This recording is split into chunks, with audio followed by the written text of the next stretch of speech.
اس سے پہلے سورہ آل عمران کی مختلف آیتوں پر روشنی ڈالی گئی۔ ابھی اپنے سامنے جو آیت کریمہ ہے، اس آیت کریمہ میں اللہ تبارک و تعالیٰ نے غزوہ احد کا ذکر فرمایا ہے۔ غزوہ احد اس میں بظاہر شکست لیکن حقیقت میں فتح، کیونکہ آقا علیہ السلام کی سنتوں پر عمل کرنے کا جذبہ مزید بیدار ہوا تھا، کیونکہ ایک بات پر عمل نہ ہوا جس کی وجہ سے شکست کا معاملہ درپیش ہوا۔ بہرکیف غزوہ احد یہ کیوں پیش آیا، کیا معاملات رہے، تو اس کا خلاصہ یہ بنتا ہے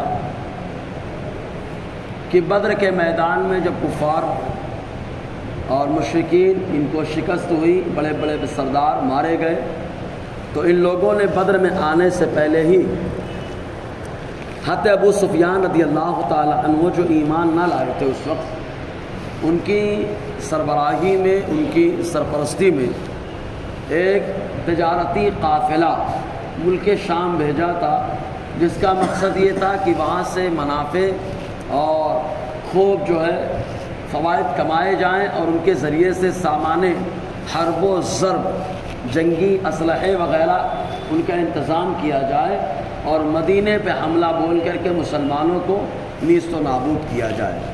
اس ارادے سے ان لوگوں نے ملک شام یہ تجارتی قافلہ بھیجا، وہاں سے بڑا سامان اور بڑا منافع کما کر کے ابو سفیان رضی اللہ تعالیٰ عنہ جو بعد میں ایمان لائے، صحابی رسول ہوئے، گھر کا گھر اللہ تبارک و تعالیٰ نے حضور کی صحبت سے مالا مال فرما دیا، پورا گھر مشرف اسلام ہوا، تو بڑا منافع کما کے لائے۔ راستے میں حضور کو خبر ہوئی تو آقا علیہ السلام نے پکڑنے کا اور سامان چھیننے کا حکم دیا، کیونکہ بری نیت سے لا رہے ہیں۔ تو انہوں نے بہرحال ایک قاصد بھیجا اور خود ساحلی علاقے سے مکے پہنچ گئے، اور جو قاصد ہے مکہ پہنچا تو اس کی بات سن کر کے ابو جہل وغیرہ طیش میں آ گئے، یہ لوگ بدر میں آئے شکست کھائے۔ تو جو منافع کما کر کے آئے تھے دارالندوہ میں وہ رکھا گیا تھا۔ دارالندوہ یہ میٹنگ ہال تھا جہاں پہ یہ لوگ مشورے کیا کرتے تھے، میٹنگ، بڑی بڑی میٹنگیں ہوتی تھی وہاں، اس کو دارالندوہ کہا جاتا۔ تو وہاں پر سارا منافع رکھا گیا۔ تو جب بدر میں شکست ہوئی تو وہ سب منافع رکھے ہوئے تھے، تو اب ارادہ بنایا مکہ کے باشندوں نے کہ یار بدر کی شکست کا بدلہ لینا ہے، ہمارے پاس تو کافی سامان ہے، ہم لوگوں کو جمع کریں۔ تو جمع کرنے کے لیے ان لوگوں نے دو لوگوں کا استعمال کیا۔ پہلا استعمال چرب زبان اور فصیح و بلیغ خطیبوں کا، اور دوسرا استعمال ان عورتوں کا جن کی آواز اچھی اور اچھے انداز میں نہا خوانی کر سکے۔ ان لوگوں کا انتخاب ہوا اور شاندار نوحے لکھے گئے ان کے بارے میں جو بدر میں مارے گئے تھے مشرکین، اور گھومنا شروع کر دیے۔ خطیب لوگ خطبہ دیتے، جوش دلاتے لوگوں کو، عورتیں ایسے انداز میں بین کرتی، روتی کہ جس کی وجہ سے لوگوں پہ ایسا اثر پڑتا کہ اگر کسی کے گھر میں ایک ہی مرد ہے تو وہ ایک ہی مرد کو جاؤ مقابلہ کرنے کے لیے، جا کر کے اپنے لوگوں کا بدلہ لو۔ اس طریقے سے جمع کرتے رہے، محنت کرتے رہے۔ محنت کا نتیجہ یہ ہوا کہ 3500 لوگ تیار ہو گئے، 3500 لوگ مقابلے کے لیے، مسلمانوں سے بدلہ لینا ہے۔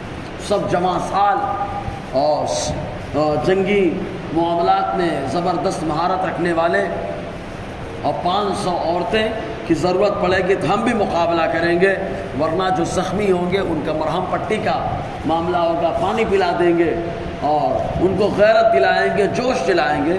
اس طریقے سے ایک قافلہ زبردست جنگی تیار کر لیا مکہ کے باشندوں نے، انتظام کر لیا، حملہ کا ارادہ ہی کیا تھا کہ حضور کے چچا حضرت عباس، جن کے دل میں ایمان کی محبت بدر کے موقع پہ ہی آ گئی تھی، کیونکہ حضور نے اس خفیہ بات کو بتا دیا تھا جو یہ اور ان کی بیوی ام الفضل کے علاوہ کوئی نہیں جانتا تھا۔ حضور نے بتا دیا تھا، چچا فدیے کا مال دیجیے گا، کہاں سے دو؟ تم چاہتے ہو کہ تمہارا چچا کٹورا لے کے بھیک مانگے؟ تو حضور نے فرمایا چچا آپ یہ بولتے ہو حالانکہ آپ کے پاس بڑا مال ہے، آپ جب آ رہے تھے مکہ سے تو آپ نے چچی ام الفضل سے کہا تھا اتنی دینار فلاں کو دینا، اتنے درہم فلاں کو دے دینا، کہاں گئے وہ مال؟ تو حضرت عباس کے دل میں بڑی ہیبت پیدا ہوئی اور انہوں نے جو ہے آقا علیہ السلام کے حقانیت کا اعتراف کر لیا تھا۔ تو جب انہوں نے دیکھا یہ حالات ہیں تو ایک طریقے سے بھتیجے کی محبت بھی غالب آئی اور دوسرے حق کا بھی غلبہ ہوا، اور میں تو یہ کہتا ہوں ساری محبت ایمان کی آ گئی۔ سبحان اللہ۔ اللہ تعالیٰ نے ان کے دل میں ایمان ڈال دیا تھا اور وہ ایمان بعد میں ظاہر بھی ہوا اور آقا علیہ السلام کے صحابی بھی بنے۔ سبحان اللہ۔ بہرحال تو انہوں نے خفیہ پیغام بھیج دیا حضور کہ آپ انتظام کر لیجئے، مکہ کے باشندے مکمل انتظام کر کے آ رہے ہیں حملہ کرنے کے لیے۔ وہ تو اپنی عقیدت کا اظہار کر رہے تھے، اگر وہ پیغام نہیں بھی بھیجتے تو میرا رب اپنے محبوب کو آگاہ فرما دیتا، کیونکہ ہر معاملے میں اللہ تعالیٰ آگاہ فرماتا رہا، حتیٰ کہ وہ چیزیں جو خفیہ کرنے کی کوششیں رہیں، جو خالی دل میں رہی، اللہ تعالیٰ نے ان سے بھی اپنے محبوب کو آگاہ فرما دیا۔ منافقوں کی نفاق دل میں تھا لیکن اللہ تعالیٰ نے اسے بتا دیا کہ محبوب ان کے دل میں نفاق ہے، منافق ہیں یہ۔ پیغام بھیجا، آقا علیہ السلام نے صحابہ کو جمع کیا، پہلی بار میٹنگ میں مشورہ کرنے کے لیے آقا علیہ السلام نے منافقوں کو بلایا تھا، پہلی بار۔ عبداللہ ابن ابی ابن سلول اپنے چاہنے والوں کے ساتھ آیا، اور جب اب عہدہ دیا گیا تو بڑا خوش، مجھے بھی بلایا گیا۔ اب اس کو یہ نہیں معلوم کہ نالائق تجھے بلایا گیا، سدھار پیدا کرنے کا موقع دیا جا رہا، حضور کی رحمت تجھے موقع دے رہی، ورنہ معلوم ازلی بدبخت ہے۔ پہنچ گئے، سب سے آقا علیہ السلام نے مشورہ کیا تو دو گروہ بن گئے مشورہ دینے والوں۔ کچھ لوگ وہ جو دور تک دیکھتے رہے، معاملات کو سمجھتے رہے، سنجیدگی سے فیصلہ لیتے، تو ان لوگوں کا مشورہ یہ تھا کہ ہم کو مدینہ چھوڑ کے کہیں نہیں جانا، ہم مدینہ میں رہیں گے دفاعی پوزیشن میں، ہم اٹیک نہیں کریں گے، دفاع کریں گے، کیونکہ اگر وہ آئیں گے مدینہ کا محاصرہ کریں گے، گھیریں گے تو چند دنوں تک رہیں گے، اس کے بعد مجبور ہو کر واپس چلے جائیں گے، اور زیادہ کچھ کریں گے تو مقابلہ کریں گے۔ پھر یہ مشورہ اکثر صحابہ کا رہا اور خود حضور صلی اللہ علیہ وسلم کی بھی خواہش یہی تھی کہ ایسا ہی کیا جائے، لیکن چند صحابہ کرام جن کے اوپر شہادت نے غلبہ اختیار کر لیا تھا، ان میں سید الشہداء حضرت امیر حمزہ بھی تھے، انہوں نے حضرت سعد ابن عبادہ اور حضرت ابو سعید خدری کے والد جن کا نام مالک ابن سنان تھا، انہوں نے کہا نہیں یا رسول اللہ صلی اللہ علیہ وسلم، اگر ہم اندر رہیں گے مدینے میں مقابلہ کریں گے تو کہیں گے ڈر گئے مسلمان، بزدل کہیں گے یہ ہمیں، ہم بزدل نہیں، ہم اپنی بہادری کا اظہار کریں گے، ہم میدان میں جا کر کے مقابلہ کریں گے۔ جب صحابہ کرام جب انہوں نے تقریر کی، اپنا مشورہ پیش کیا جوشیلا انداز میں، تو وہ لوگ جو کہہ رہے تھے دفاعی پوزیشن، ان میں بھی کچھ لوگ ادھر آ گئے، بولے ہاں ایسے ہی ہونا چاہیے، لیکن حضور کی خواہش یہ تھی کہ ہم دفاعی پوزیشن میں رہیں، مدینے میں رہ کے مقابلہ کریں۔ لیکن مشورہ آقا علیہ السلام نے کیا بتایا، مشورہ ہوتا ہے، جہاں سمجھداروں کا مشورہ ہو، بات اگر اہم ہو تو اس پہ عمل کرنا چاہیے۔ آقا علیہ السلام نے فرمایا ٹھیک ہے، جب تمہاری یہی خواہش ہے کہ میدان میں نکل کے مقابلہ کرنا ہے تو میں تیار ہو کر کے آتا ہوں۔ آقا علیہ السلام اس وقت تیار کرنے کے غزوے میں جب بھی جاتے حضور صلی اللہ علیہ وسلم تو اس کاشانہ اطہر میں داخل ہوتے، اس حجرے میں داخل ہوتے جس کو اللہ تعالیٰ نے آج قبلے کا قبلہ بنا دیا ہے، یعنی ماں عائشہ صدیقہ کا حجرہ جس میں آج حضور آرام فرما ہے، اسی حجرے میں تیار ہو کر کے آقا علیہ السلام میدان میں جایا کرتے تھے، اسی حجرے سے تیار ہو کر کے۔ گویا کہ حضور بڑا باریک اور لطیف اشارہ بھی دے رہے ہیں، دیوانوں اگر جانا ہے تو میری بارگاہ میں حاضری دے کر کے جانا۔ یہی وجہ ہے کہ حضور کے پردہ فرمانے کے بعد صحابہ کرام پہلے حضور کی بارگاہ میں حاضری دیتے، سلامی پیش کرتے، پھر میدان کارزار میں جایا کرتے تھے۔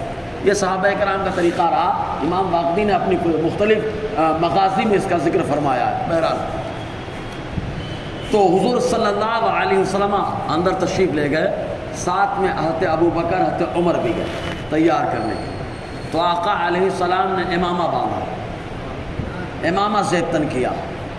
امامہ یہ مومن کا وقار ہے، حضور نے فرمایا مومن کا وقار ہے.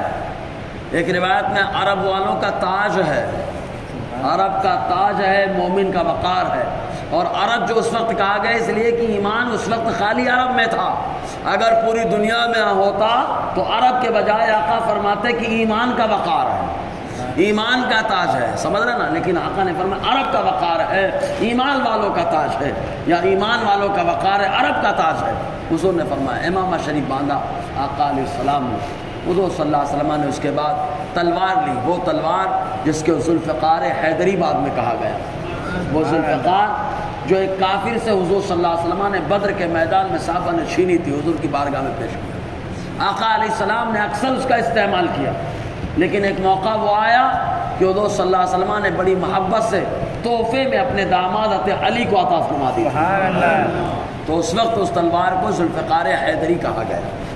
وہ ذوالفقار حضور کی ذوالفقار، دو دھاری تلوار. آقا علیہ السلام نے تلوار لی، نیزہ لیا، برچیاں لی، اور لینے کے بعد حضور صلی اللہ علیہ وسلم مکمل تیار ہو کر کے جب باہر تشریف لائے، اب جن لوگوں نے جوش میں مشورہ دیا تھا کہ میدان میں جا کر کے مقابلہ کرنا چاہیے، اب ان کو احساس ہوا کہ نہیں، ہم کو سرکار کی خواہش پہ عمل کرنا چاہیے تھا، دفاعی پوزیشن میں مقابلہ کرنا چاہیے تھا. تو ان لوگوں نے کہا، اے اللہ کے نبی صلی اللہ علیہ وسلم، ہم آپ کی خواہش پہ عمل کرنا چاہتے ہیں، ہم اپنی بات واپس لیتے ہیں، لہٰذا آپ کرم فرمائیں، دفاعی پوزیشن میں جیسے آپ کا مشورہ تھا، آپ کی رائے تھی، اسی پہ عمل ہو. آقا نے فرمایا، اللہ کے نبی کو یہ زیب نہیں دیتا کہ وہ مکمل جنگ کی تیاری کر لے اور میدان جنگ میں جائے بغیر سامان جنگ اتار دے. یہ زیب نہیں دیتا. صحابہ کرام کی آنکھوں سے آنسو بہنے لگے. تو اللہ تبارک و تعالیٰ نے اسی منظر کی منظر کشی کرتے ہوئے قرآن میں یوں ارشاد فرمایا. اللہ تعالیٰ فرماتا ہے، وَإِذْ غَدَوْتَ مِنْ أَهْلِكَ تُبَوِّئُ الْمُؤْمِنِينَ مَقَاعِدَ لِلْقِتَالِ. یاد کرو محبوب، غدوتا جب آپ چلے، کہاں سے؟ من اہلکا، اپنے اہل کے گھر سے. سبحان اللہ، اپنے اہل سے، اہل کے پاس سے آپ چلے. تو ماں عائشہ صدیقہ وہ ہیں جن کو اللہ تبارک و تعالیٰ حضور کا اہل فرما رہا ہے. سبحان اللہ. اہل کو آل بھی کہا جاتا. حضور صلی اللہ علیہ وسلم کی زوجہ محترمہ ہماری ماں عائشہ صدیقہ، ان کا مقام وہ ہے کہ اللہ تبارک و تعالیٰ ان کے گھر کی بھی تعریف کر رہا ہے، ان کے حجرے کی بھی تعریف کر رہا ہے. ان کے پاس مصطفیٰ چلے تو اللہ تعالیٰ اس کی منظر کشی قرآن میں کر رہا ہے. اندازہ لگائیں ان کی شان کیا ہے. جی تو اللہ تعالیٰ ایسے ہی نہیں ہے، ماں عائشہ صدیقہ کو آسمان سے سلام آیا. آقا کی ازواج مطہرات میں سے دو ہی کو اللہ تعالیٰ نے سلام بھیجا ہے. ایک ماں خدیجہ، دوسری ماں عائشہ صدیقہ. ماں خدیجہ کو جب سلام بھیجا تو دسترخوان میں قاب یعنی پیالے میں حضور کے لیے شوربہ لے کے آ رہی تھی. ابھی چلی، ادھر سے جبرائیل آ گئے اور آنے کے بعد کہا، اے اللہ کے نبی صلی اللہ علیہ وسلم، خدیجہ رضی اللہ تعالی عنہ آ رہی ہیں، ان کو کہہ دیجئے اللہ تعالیٰ انہیں سلام کہتا ہے. سوچے جب ماں خدیجہ جو حضور کے نکاح میں ہے، ان کا مقام یہ ہے، ان کا مقام یہ ہے کہ اللہ تعالیٰ سلام بھیجتا ہے، تو سوچتے مصطفیٰ کا مقام کیا ہے یار. اللہ نے سلام بھیجا. اس کے بعد حضرت جبریل کا، حضور آپ ان کو خوشخبری دیں، اللہ تعالیٰ نے ان کے لیے جنت میں ایک محل بنایا ہے جو موتیوں سے تعمیر کیا گیا. سمجھ رہے ہیں نا؟ تو وہ سلام آیا. ماں عائشہ صدیقہ کے لیے ایک موقع وہ آیا کہ ماں عائشہ صدیقہ رضی اللہ تعالی عنہا آقا کی بارگاہ میں حاضر ہیں. جبرائیل آ گئے اور آ کر کے عرض کیا، آپ کہہ دیجئے عائشہ صدیقہ سے اللہ تعالیٰ انہیں سلام کہتا ہے. سبحان اللہ. سمجھے نا؟ یہ آقا علیہ السلام کی ازواج مطہرات جنہیں اللہ سلام بھیج رہا ہے. جی تو اللہ تعالیٰ فرماتا ہے، محبوب یاد کرو جب آپ نکل رہے تھے من اہل کا، اپنے اہل کے پاس سے، یعنی حضرت عائشہ صدیقہ کے حجرے سے. حضور جب بھی نکلتے اسی حجرے سے نکلتے. اچھا حضور کس کے حجرے میں آرام فرمایا؟ ماں عائشہ صدیقہ کا. اچھا حجرہ جو تھا اس کی عمارت گرائی گئی تھی حضور کے آرام کرنے سے پہلے، یا دیوار اور چھت بنی تھی؟ بھائی حجرہ ہے تو دیوار بھی ہے، چھت بھی ہے، پھر حضور آرام فرما ہوئے نا. تو اگر مزار شریف اطراف میں دیوار اٹھا کے چھت ڈال کے بنائے تو اشارۃ النص سے یہی پتہ چلتا ہے حضور کو یہ ناپسند نہیں ہے بلکہ مصطفیٰ کو پسند ہے۔ اگر ناپسند ہوتا تو حضور پہلے حجرے کے دیوار چھت کو گرواتے، اس کے بعد آقا علیہ السلام اپنے مدفن کی نشاندہی فرماتے۔ لیکن آقا نے یہ کیا فرمایا معلوم؟ جب صحابہ میں اختلاف ہوا حضور کے پردہ فرمانے کے بعد، کسی نے کہا کہ جنت البقیع میں، کسی نے کہا مسجد اقصیٰ کے پاس، کسی نے کہا نہیں، الگ الگ انداز میں اپنی اپنی بات پیش کرتے رہے۔ تو ابو بکر صدیق نے کہا نا میں نے اپنے کانوں سے سنا ہے اللہ کے نبی جہاں انتقال فرماتے ہیں، پردہ فرماتے ہیں، وہی ان کی آرام گاہ ہوتی ہے۔ تو سارے صحابہ نے اجماع کر لیا کہ حضور کی آرام گاہ حجرہ عائشہ صدیقہ ہے نا۔ اور اس کی نشاندہی حضور نے اور بہت پہلے کر دی تھی۔ مستدرک علی الصحیحین کی حدیث پاک ہے کہ ایک بار عائشہ صدیقہ فرماتی میں نے خواب دیکھا کہ میری گود میں آسمان سے 3 چاند آ گئے، 3 چاند آ گئے۔ حضور سے جا کے میں نے پوچھا اس کی تعبیر کیا ہے؟ تو حضور نے فرمایا عائشہ بہت جلد تم کو معلوم ہو جائے گا۔ تو جب آقا علیہ السلام پردہ فرما گئے، آپ کے حجرے میں آرام فرما ہوئے، تو عائشہ صدیقہ نے کہا یہ پہلا چاند ہے۔ غور سے یار، پہلا چاند ہے۔ جب ابو بکر گئے کہا دوسرا چاند، جب عمر گئے تو کہا یہ تیسرا چاند آیا۔ تو مصدق علی الصحیحین کی حدیث پاک پہلے نشاندہی ہو چکی ہے جی۔ تو معلوم کیا ہوا؟ آزو بازو اگر دیوار اٹھا کے چھت ڈال دیں تو کوئی خرابی ہے؟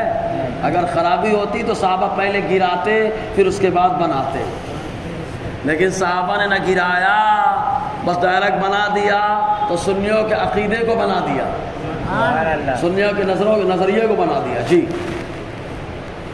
تبوئ المؤمنین، آپ ایمان والوں کو مقام دے رہے تھے، ٹھکانہ دے رہے تھے، مقاعد مورچوں کا، للقتال جنگ کرنے کے لیے۔ واللہ سمیع علیم، اور اللہ دیکھنے والا سننے والا ہے۔ پھر آگے کیا ہوا انشاءاللہ اس پر روشنی رہے گی۔ اللہ تعالیٰ فیضان قرآن برکات قرآن سے